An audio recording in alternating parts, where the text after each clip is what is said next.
again for rescuing me. I was pleased that I could help. Involuntarily, her glance went to his pocket where his cellular phone lay hidden. I called my driver, he said briefly, to tell him to take my car home.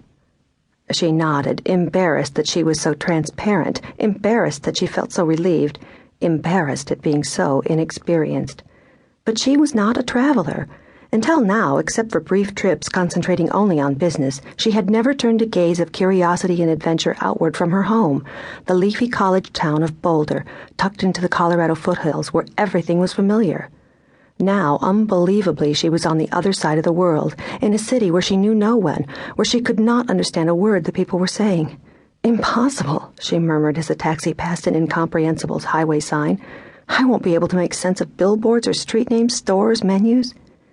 "But in many places you can," Li said. "Hotel restaurants have menus in English. Street signs are spelled out in your alphabet, so you can find your way around with a map. And in areas popular with tourists, you will find store clerks and waiters who speak English, often quite well." She flushed with embarrassment. She was an American citizen on a business trip. She should never let anyone know that she felt helpless. "I'll be all right," she said coolly. "I'm sure you will." His smile seemed tolerant of her inexperience, and in an instant she disliked him. He had seemed pleasant, but everyone knew that foreigners, especially Asians, were usually untrustworthy. "I don't need him," she thought, "or anybody else in China. I don't have time for friends anyway. I only have 8 days here. I'll be busy every minute and then I'll be gone." She watched lighted windows flash past in block after block of identical 5-story concrete apartment buildings. Soon the windows became larger, giving fleeting glimpses into apartments in newer buildings, until they gave way to skyscrapers, to a strange amalgam of modern office buildings towering over squat, darkened structures that looked like relics of another time. And then suddenly, in a narrow, crowded street, they stopped at her hotel. It was named the Palace, hinting at fairy tale romances and heroes and heroines, but in fact it was sleek, modern, and anonymous, with a spacious lobby displaying the Wall Street Journal and the International Herald Tribune on tables and newspaper racks, a tuxedoed staff speaking impeccable English, a swimming pool and health club, 2 nightclubs, and a restaurant.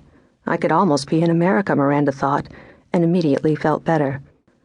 And better still when Li said goodbye in front of the hotel and drove off in the taxi they had shared.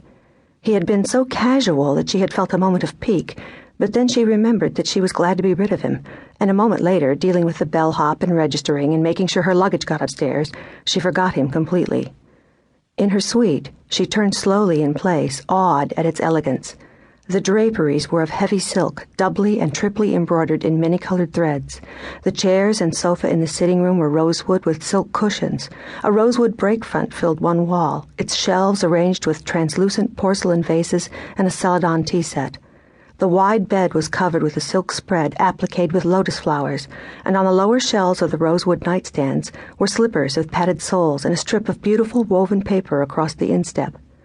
Porcelain table lamps cast soft light on the patterned carpet, and the bed had been turned down for the night.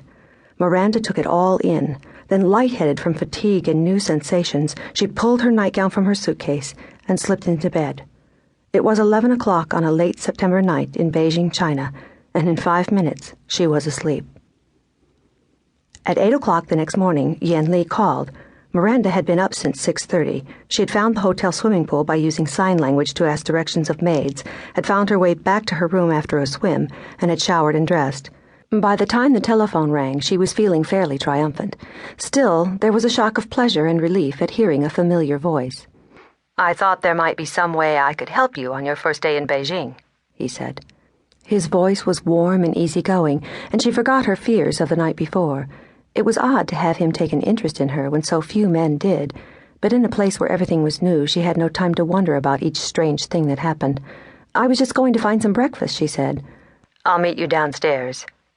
He was waiting across the lobby when she stepped from the elevator, and for a moment she stayed out of sight, studying him. He was tall and very lean, his face dark, thin, somber, with sharp cheekbones, a thin nose, and a heavy, straight brows above narrow, almond-shaped eyes, with the upper lids folded in. He wore a brown leather jacket over a white, open-necked shirt and dark corduroy pants, and his light brown hair was thick and unruly.